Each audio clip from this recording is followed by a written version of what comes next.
You dropped out of high school, right? How are you still friends with my husband, who graduated from Harvard? The bride of a childhood friend of mine scorned me at their wedding. Raising her eyebrows, she spoke disparagingly about my education.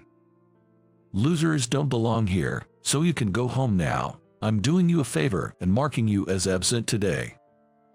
It happened too suddenly. I stood there not able to say a word. Seizing the opportunity, she continued her tirade. As I was standing there shocked, a woman came towards me. I had no idea what was about to happen. My name is Michael. I'm just an ordinary guy, nothing special. Neither particularly handsome nor tall. Just a completely ordinary person. 100 yards ahead, turn right.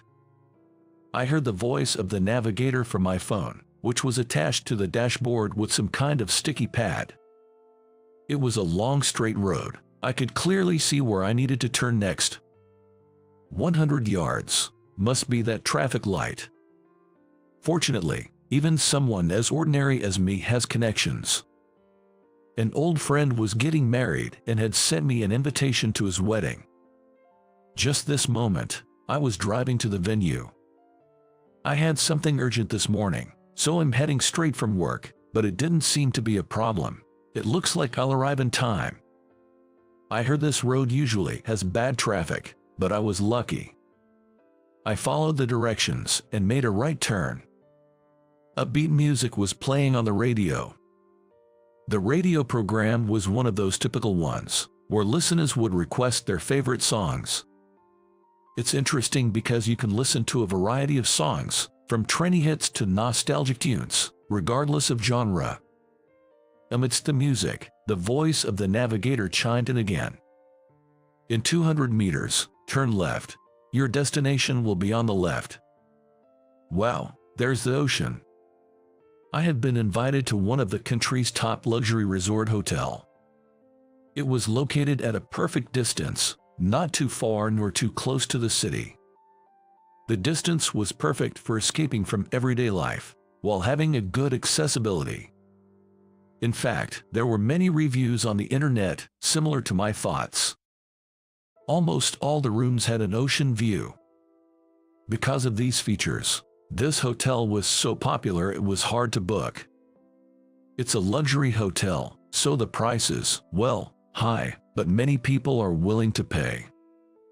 You have arrived at your destination. Ending navigation.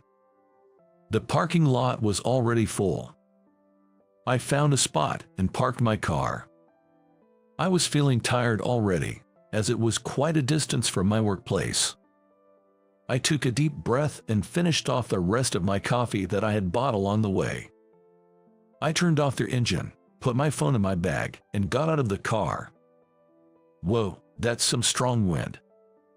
As soon as I got out, my suit fluttered in the wind. I couldn't help but exclaim in surprise. It seems to be quite windy today. Maybe it's because we're by the sea. I'm starting to feel nervous.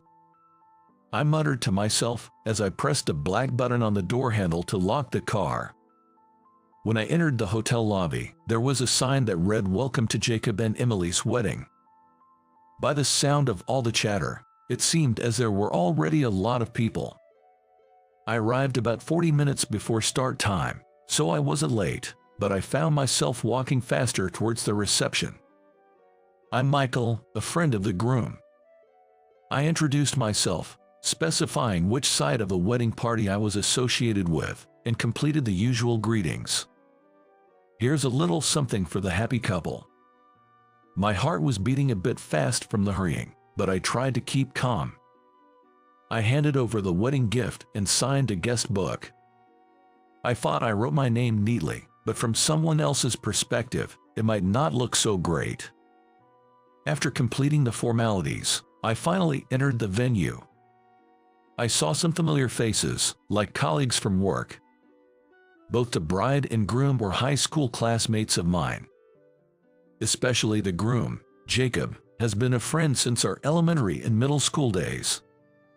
I had to drop out of high school for certain reasons, but Jacob was one of the few friends who kept in touch with me after that. When I was in my senior year of high school, I was involved in a major car accident, and both my parents passed away. I was the only one who survived, but back then, I was merely living, nothing more. It was as if I had lost everything except my life. I went through days of immense suffering.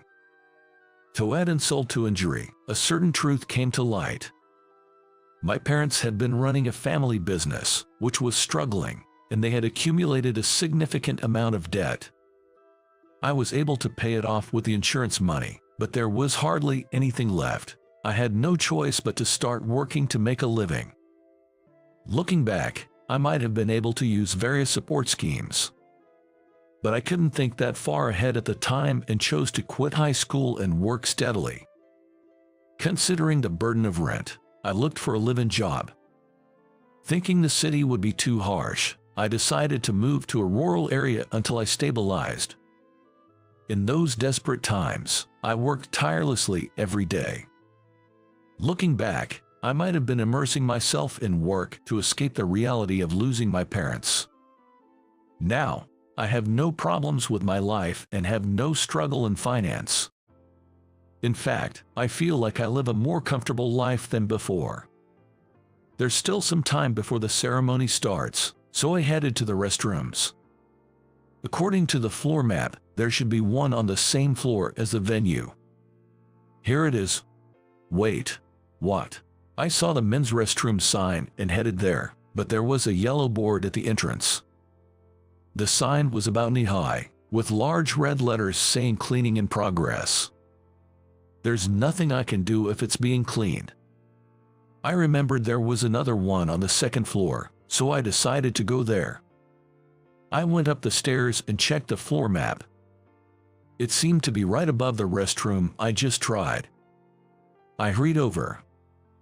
This one looked usable. Phew. After finishing my business and washing my hands, I wiped the water off with a handkerchief and checked my face in the mirror. No stubble left behind. Good. I rolled down my sleeves that I had pushed up to wash my hands and was about to head back to the venue when I heard a voice and stopped. The voice wasn't coming from the men's restroom. Is that the bride? As I passed by, I saw that the voice belonged to today's heroine, Emily. She was quietly discussing something with a wedding staff.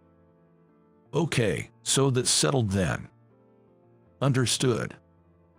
The male staff member had his black hair set with wax and was wearing a suit with a bow tie. After receiving instructions from the bride, he had nodded in agreement and hurried off. Caught staring at this scene, I unexpectedly made eye contact with Emily, who had remained there. Oh, you. Excuse me. She looked at me, surprised, and hurried over making noises from her footsteps. You're Michael, right? Gosh, what are you doing here? It's obvious. I came because I was invited to the wedding. As always, she was so rude. Emily and Jacob had been dating since high school. They were known for their enviable relationship, even dubbed a perfect couple back then. I often hung out with Jacob, which for some reason made Emily see me as a rival. She always seemed to be competing with me. I can't get any time alone with Jacob because you are always around. Anything that had to do with Jacob, she would complain to me. What do I have to do with that? Don't mess with us just because you're not popular and don't have a girlfriend. She would pick fights over anything and always seemed antagonistic. I never really cared, but Jacob always felt sorry for her attitude. When I dropped out of high school, I discussed it with Jacob and other close friends, but I didn't tell Emily. I figured Jacob would tell her, so I didn't see the need to talk to her about it. And now, at our first meeting since then, she was hurling verbal spears at me again. Emily's aggressive tone hadn't changed over the years. Listening to her felt like going back in time, and in a strange way, it was almost comforting. But this wasn't the time for such optimistic thoughts. So, you dropped out of high school, right? That means your highest education is middle school, isn't it? She raised her eyebrows, looking down on me for being a high school dropout. Indeed, These days, getting a college degree isn't that difficult. But she had a reason to mock me. How can someone like you, from the bottom rung, still be friends with my husband who graduated from Harvard? The groom, who is my best friend, Jacob, had graduated from Harvard University. Although getting a university degree might not be difficult, there's a significant difference from dropping out of high school. When you look deeper, this doesn't determine someone's worth as a person. But naturally, she was proud to have a husband who graduated from one of the nation's top universities. Stay down where you belong, crawling in the mud. I bet Jacob is embarrassed to have a friend who's a middle school graduate. She was ruining her wedding dress, as she was attacking me while standing with one hand on her hip and weight on one leg. As for me, I was stunned by the sudden insults I had received. I just stood there, not able to say anything back. Taking advantage of my silence, she continued. I get it now. Your job is subcontracting for my husband's work, isn't it? That means you must have to be nice to him. She had a mischievous smile, as if she was plotting something. She also stretched out the ending of the words in an unpleasant way, making it obvious that she was trying to make me uncomfortable. Since my husband is too kind to say it, I'm telling you, Jacob is bothered too. I'll mark you as absent for the wedding. Saying that, her face turned serious. Then, she continued with a lower tone. Just go home already. Also, could you cut ties with my husband? Her sharp words left me speechless again. Emily headed back to the dressing room, paying no attention to me. I stood there in the hallway, watching her leave. I couldn't fathom why she kept hurling such lines at me. Regardless of her intentions, her words were a shock to me. It's true that Emily had always been tough on me and competitive since we were younger. But I remember it as not being about looking down or ridiculing me. So, even Jacob thinks that I'm bothering too. Those words of her hit me hard. I don't know if they are true or not. But what if it turns out that one of my few close friends really thinks of me that way? Maybe dropping out of high school and starting to work was a bad move after all. I had never really thought about it before, but now that she mentioned it, I realized that I had often been surprised by people's reactions to my educational background. Emily's tirade had taken a greater toll on me than I expected. If I looked in the mirror, I'd probably laugh at how dazed I looked. What should I do now? As I pondered, another woman, different from Emily, walked towards me. She walked elegantly, while her heels made a clicking sound. She was wearing a high-end necklace and earrings, and was dressed chicly yet modestly, but not overshadowing the groom and bride. That's where you were. I couldn't help but think how different she was from Emily from just a moment ago. Yeah, the restroom on the first floor was being cleaned. I had to hurry, so I came up here. Is that so? Well, speaking of which, she came up beside me, smiling gracefully, and whispered in my ear.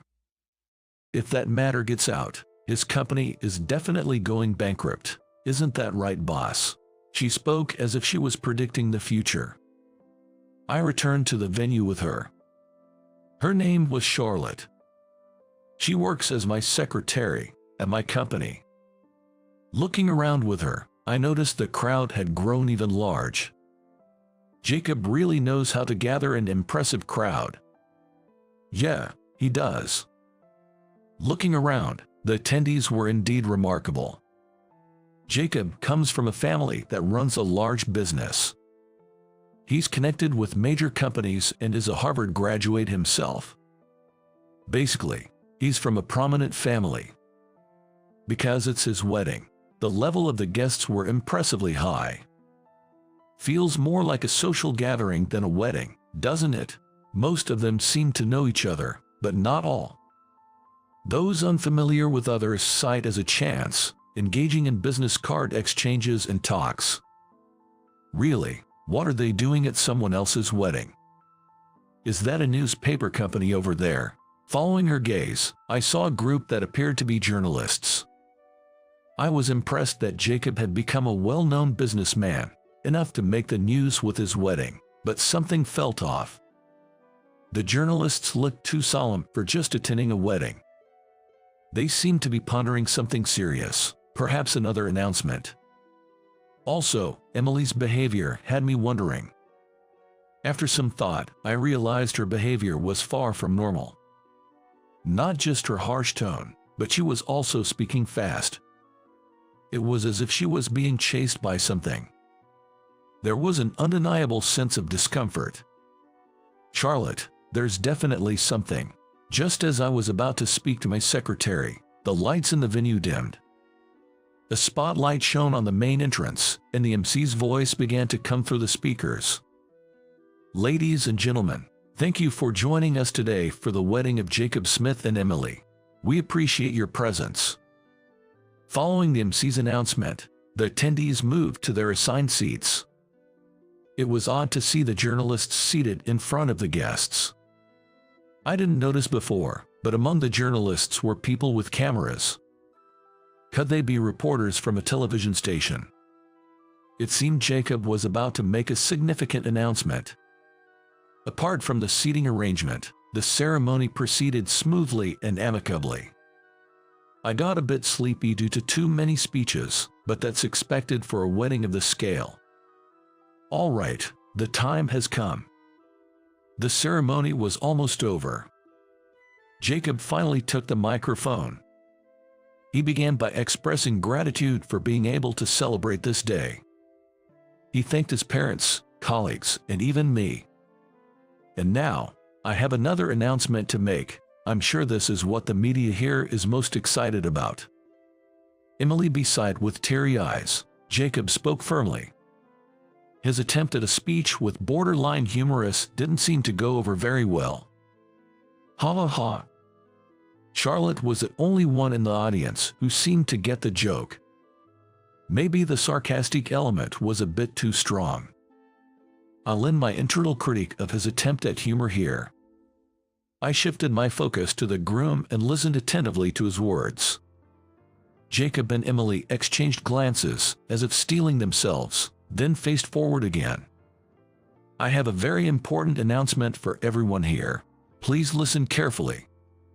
With that, he signaled the staff with his hand. Several staff members began setting up a large screen, a laptop, and a projector. The lights dimmed again, and everyone's attention turned to the screen. Cameramans, presumably from a television station, aimed their lens at the screen. Suddenly, there was some commotion at the back of the room. "What is this, Jacob? What are you doing?" The voice belonged to Jacob's father. He was the president of the company, where Jacob serves as an executive. People nearby were trying to calm him down. "Please go ahead."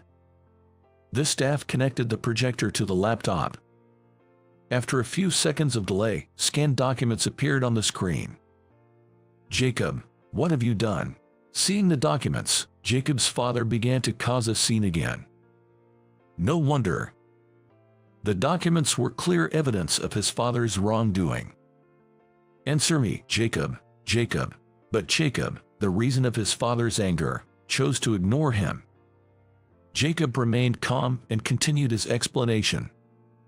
"First, these documents show illegal profits obtained from transactions with clients. We will distribute these files to the media present here, so please rest assured." Meanwhile, his father and others who seemed to have benefited from the misconduct were causing a disturbance. It appeared they were trying to stop Jacob's expose, but he had anticipated this situation. Jacob's subordinates were strategically placed throughout the venue, completely neutralizing the rioters. It must have been a setup to ensure no disruptions. Oh dear, things have gotten quite serious. Yeah, but it's totally Jacob's strategic win. Jacob, probably tense, continued calmly. "Next, here's evidence of wrongful termination. My father has been unjustly firing employees who opposed him or whom he didn't like. This is my guess, but someone must have tried to expose his wrongdoing. However, it seems that the employee was threatened in some way and then forcefully terminated because Jacob's father had noticed the behavior. And now, this is the last big reveal. The home appliances manufactured by our affiliated company. This screen shifted from documents to blueprints of machinery. They were annotated with red circles and notes. It's a bit complex, but in short, despite knowing about a defect that should have led to a recall, my father continued to sell the products. In the bottom right of the blueprint had the manufacturer's name, model number, and product name written. Even though I'm not well versed in home appliances, the product was so well known and popular that even I recognized it. Meeting notes were also revealed, showing that the president was aware of the need for a recall. No accidents have been reported yet, but continuous usage could lead to serious incidents. This was all being announced in front of the media and business partners. It was a juicy story for the media, but for Jacob's father, it was a bombshell that could end everything. "Boss, look at that." I followed Charlotte's gaze and saw several people pointing their cell phones at the rioting father and the screen's content. Though not clear, it was evident they were likely live streaming. This is going to be huge. Is it all over for them, then? Their business was all quite substantial. Not only do they operate domestically, but they also had business that crossed international borders. I couldn't gauge the extent of the live stream, but it was definitely going online. Jacob, his father was desperately struggling, but even that was being broadcast. His attempt to stop the revelations only served as proof of Jacob's claims. "I will send all these facts to newspapers, TV stations, and publishers. We can't risk someone losing their life due to a major accident." I tried to convey this to my father, but he wouldn't understand. Gradually, more people began pointing their cell phones at the scene. The sound of camera shutters filled the room. I regret having to announce this here, but my wife understood. Jacob's father calmed down, as if he had given up and foreseen his impending doom. The rioters were being escorted out of the venue. "Please collect the wedding gifts you sent us at the reception when you leave, as they will be returned." As Jacob announced, Emily stood up beside him. "We apologize for all the inconvenience." Together, the bride and groom apologized to the audience. It was not the kind of scene you'd want to see at a wedding. Eventually, Jacob's father was also led outside. Those who remained at the venue were the ones who praised the couple's courage. The couple returned the wedding gifts to each guest and saw them off. After everyone left, Charlotte and I approached the couple. "That was intense. Tomorrow's newspapers will be something else." "Jer, it will be." Jacob, finally letting his guard down, was smiling with tears in his eyes. "Jacob, I told you to leave." Tears were already streaming down Emily's face. Crying or angry, or both, she looked at me with a conflicted expression. What happened was unbelievable. I had no choice but to reveal everything here. Even if I tried to announce it publicly, those allied with my dad would have stopped me. I barely had any freedom or say in the company. That's why he had to make the announcement at his wedding, where he had some autonomy. The idea was Emily's, and at first, Jacob had disagreed. Jacob was worried about ruining such an important occasion, a sentiment I completely understand. But as Emily watched Jacob become increasingly stressed and worn out, she couldn't stand it anymore and persuaded him thoroughly. Eventually, he agreed, which led to today's revelation. What my father did will definitely become a police matter. It's already out in the media, and the stock prices will plummet. I'm not going to get away unscathed either, Jacob said, looking down. However, Emily patted his back. "Ouch.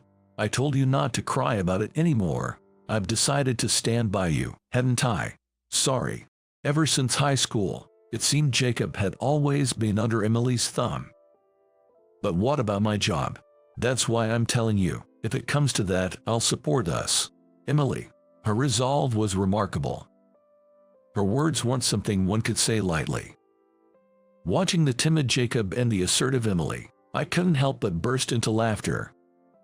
Ha ha ha ha. Charlotte, though silent, seemed to be laughing too. Hey, what's so funny? Just, the power dynamics in your marriage are exactly as I imagined, and well, what's that supposed to mean? As adults, Jacob and I often talked as business partners.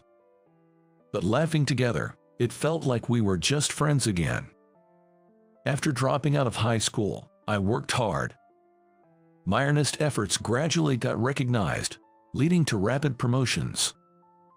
Eventually, I was headhunted as an executive by my current company. Shortly after, I married the daughter of the then chairman. That seemed to have led me to becoming the president. By the way, my wife's name is Charlotte. She is the woman right here who is also my secretary. I was aware of the wrongdoing by Jacob's father. As you know, Jacob and I are business partners. We were always well informed about each other's affairs. I had thought he might announce it someday, but I never expected it to be today. Speaking of which, Emily. What is it? She awkwardly looked away from me. Was this morning's outburst, by any chance? No, it wasn't like that. Leave and cut ties, she said. Could it be that Emily's harsh words were spoken to protect me? The revelation could have escalated the situation further. I might have been injured in the ensuing chaos. And if anything happened to Jacob, as his partner, I could have been affected too. It seems like that was her own way of looking out for me. Is that so? You've always been a contrarian, haven't you? That's not what I meant. Emily's personality makes it hard to know her true intentions. Well, it's fine. I'll just assume she was protecting me in her own way. Emily was the one who chose the guests for the wedding. Due to the announcement, she focused on inviting media personnel, company associates, and those directly involved in the wrongdoing. However, Jacob insisted on sending me an invitation. My presence wasn't really what Emily wanted. That's why she tried to send me away in that manner. Thinking about it, I realized the odd feeling I had before the ceremony started. There were no private relations from either family present. That must have been why it felt more like a stiff social event. This also might have been another consideration of Emily's. Sorry about, Suddenly, Emily apologized to me in a small voice. I stared at her, wide-eyed, surprised at what she had just said. What? No, nothing. Just surprised, that's all. Emily was now suddenly meek and hesitant. Seeing her like this, Jacob chuckled softly. Don't laugh at that. Sorry. Well, what you said to me earlier was a shock, but if it was to protect me, I'm grateful. As I half-jokingly expressed my thanks, Emily's ears turned bright red. That's not what I meant. You're such an annoying guy. You haven't changed at all since high school. And you haven't changed either, Emily. Like I laughed with Jacob, this reminded me again that some things really haven't changed. Though our positions and ages have changed beyond recognition, our fundamental nature remains the same as it was in high school. After a while, Jacob's company went bankrupt. Jacob abandoned his role as an executive and decided to start a new business of his own. I haven't heard the details yet, but he told me he wants to work on saving children without families. The reason I came to think this way is because of what happened to you, Michael. Jacob's voice on the phone sounded much more cheerful than on that wedding day. Me? Yeah, you dropping out of high school hit me and Emily pretty hard. We couldn't contact you, and the last time we saw you, you looked so troubled, we were worried. Back then, I tried to act like everything was fine, but it seems that my friends saw right through it. It's hard to tease Emily now about not being honest. I've always felt frustrated that I couldn't do anything for you. Hearing my friend's words, I felt my eyes getting watery. I didn't want to drop out either. But at that time, I couldn't see any other option. That's why I struggled alone. I've even cried all night. You're strangely tough and have managed to succeed on your own, but there are many kids who can't do that and give up on everything. I want to save those kids. The part about being strangely tough was a bit much, but I can't compete with his kindness and sense of justice. Hey, Jacob, if it's okay, let me support your new business. Really, you do that? Yeah, leave it to me, we'll make it a success. I felt proud from the bottom of my heart for having Jacob as a best friend. The business Jacob had started seemed to be going well. Though not aimed at profit-making and apparently tough in management, it seemed a fulfilling work that brings smiles back to children's faces. When we talked about it at a meeting, he too was smiling. Despite the additional wrinkles, his face was just like it was in high school. Some things change with time, others do not. How we spend our time gradually changes our hearts. It's a kind of growth, in a way. But Jacob's straightforwardness and sense of justice are things I hope never to be lost. Reflecting on all that happened, that's what I've come to believe. Tom, I'll leave the coffee here for you, said Emily. Thanks, Emily, I replied. Her sweet voice always brings peace to my heart. My name is Tom. I've lived a life without much luck with women. I'm a man in my 30s, but I never expected to find such an encounter in my new workplace. And just between us, Emily is the daughter of the company's CEO. None of my colleagues know this, but due to certain circumstances, I'm aware of it. She has this cute, slightly clumsy side to her. She always seems to trip over nothing. Whoa. That day, as usual, she tripped while carrying a stack of copied papers, spilling them and falling right on top of me. Oh no, I'm so sorry. Are you okay? Oh dear, I've fallen again. As I helped her up, feeling embarrassed but thinking she was cute. I was transferred here on her father's orders, and I'm grateful for that as it led me to meet her. Tom, could you let go of me now? Oh, sorry. Realizing what I was doing, I let go of her. She stood up, blushing slightly. I'm really sorry. I was told by my dad to work hard. Tears welled up in her eyes. It's okay. You're getting the hang of your job. I couldn't help but cheer her up. I wonder if my dad will recognize my efforts. He definitely will. You're doing great. That's a relief. Her smile returned. Seeing her smile made me incredibly happy. Just when I was thinking how great it would be to slowly watch over Emily, the CEO's daughter, with whom I've become close friends. Suddenly, a new female co-worker came into my life, bringing a whirlwind of business to my everyday routine. I'm Lisa, new here from the head office. Nice to meet everyone. She was Lisa, the new manager from the head office. The moment I saw her, I broke into a cold sweat. She seems intelligent and kind at first glance, but she's quite a handful. Tom, long time no see. She greeted me with a bright smile. Oh, it's been a while. Well, look at you, not so bright. You're quite the talk of the town among us. The only one who got demoted and sent away. Is that so? I quietly turned my face away, trying to ignore her. Lisa, the female manager, was notorious in the company for her sharp tongue. Such a lukewarm reaction after so long. Shouldn't you be more appreciative of me, an elite employee? Lisa smirked maliciously, her smile dripping with sarcasm. Just then, a spirited female voice came from behind. That's not true. He's a very competent employee. Oh, Emily, long time no see. I understand you're a highly capable person from the head office, Lisa, but I don't think it's right for you to talk about a colleague like that. What's with you, young lady? Quite bold, aren't you? Just a little girl puffing herself up. You're nothing but a dropout who can only serve coffee. Don't tag so high and mighty." I inwardly groaned at her harsh words towards Emily, the CEO's daughter. But only I and a few executives know that she's the daughter of the CEO. I can't reveal that here. As I worried, Emily, to my surprise, responded firmly to Lisa.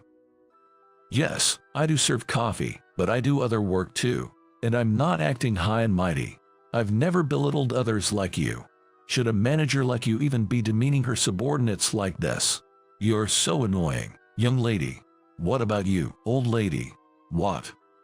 Emily, maybe we should." "Don't stop me. I mean, this is kind of a low-level argument." I desperately tried to calm them both. But Lisa and Emily just glared at me. "Humph.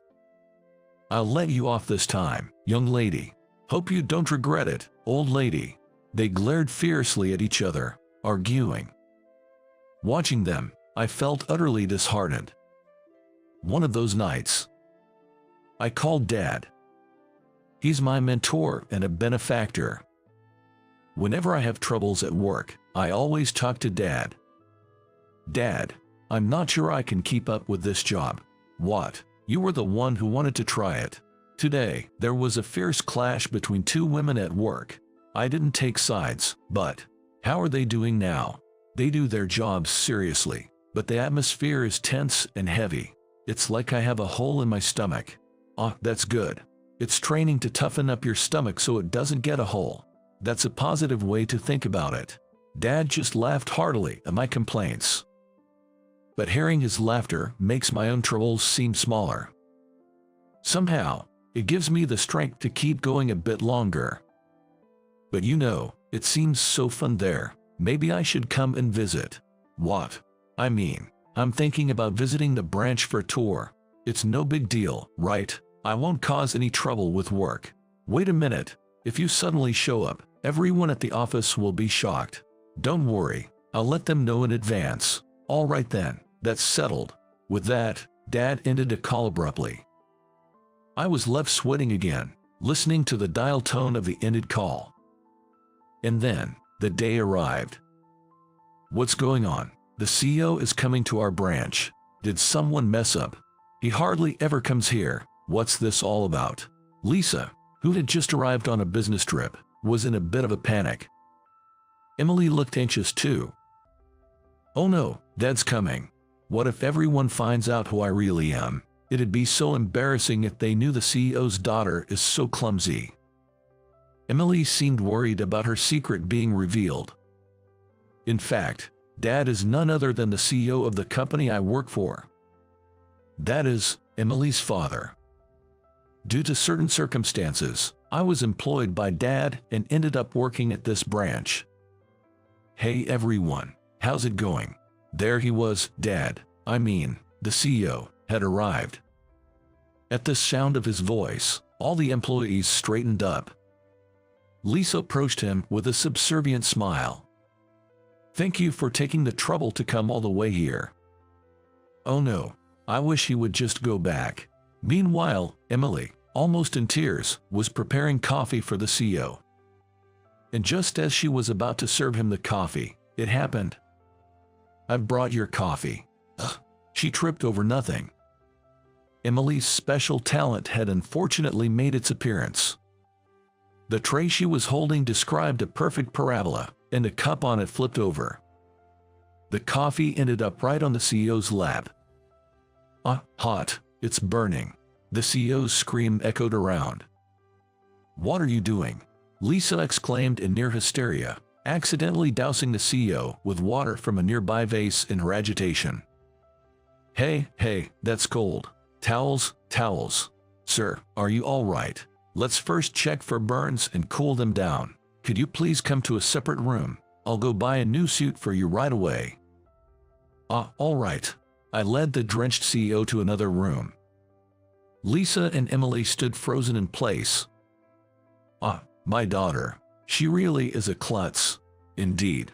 As we wiped the CEO's suit with towels, we talked. "So, from your perspective, has she grown?" "Yes, she's gotten much better at making coffee, despite today's incident." She usually serves delicious coffee very gracefully, and her paperwork skills have improved significantly since she started. That's good to hear. She's trying in her own way.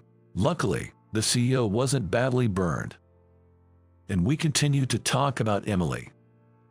So, what do you think about her? Is she attractive? What do you mean?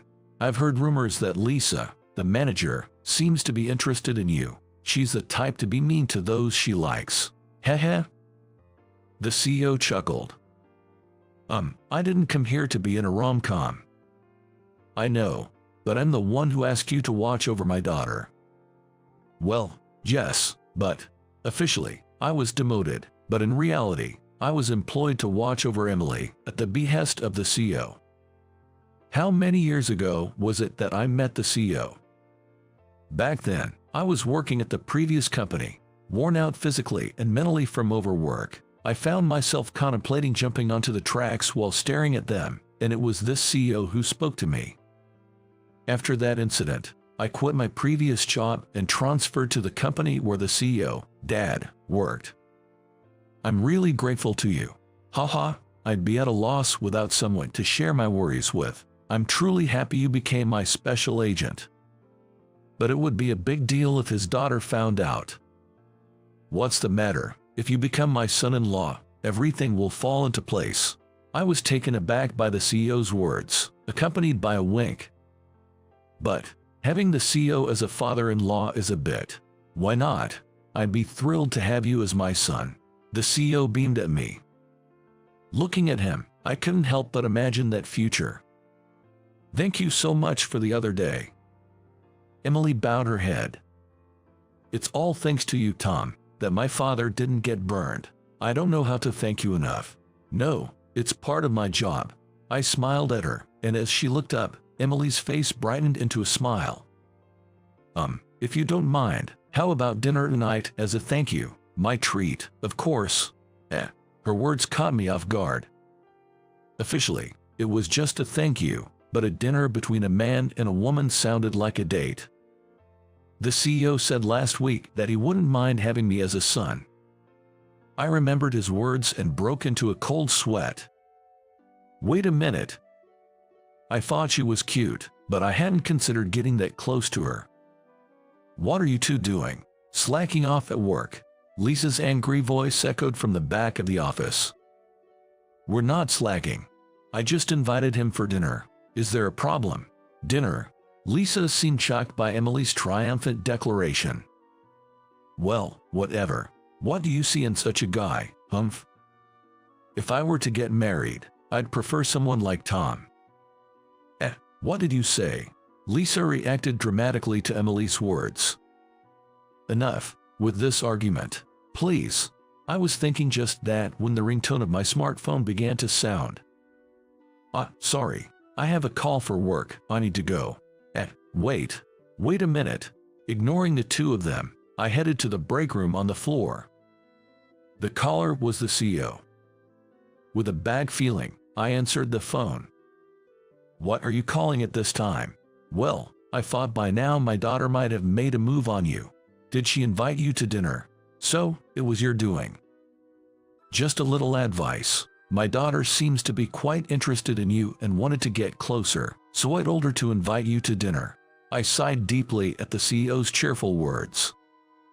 It seems he really wants to see me and Emily together. Thinking about why he would want that, I replied to the CEO. All right, I'll join her for dinner today, but please refrain from such advice in the future. What? Don't you want my daughter as your wife? It's not that. I just want to figure out things about her on my own. Oh, I see.